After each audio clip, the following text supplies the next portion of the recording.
Hello everyone, I'm back with another video. In this video, we are going to discuss how we can change user account type on Windows 11.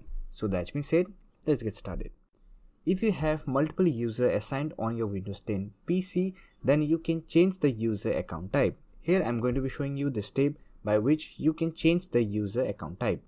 For that, simply click on Start button, then click on Settings. Here you will find an option called Accounts. Simply click on Accounts. And here you will find an option called Family and Other User. Simply open this settings. Here you will find all the user under Other User. Simply select the user you want to change the account type.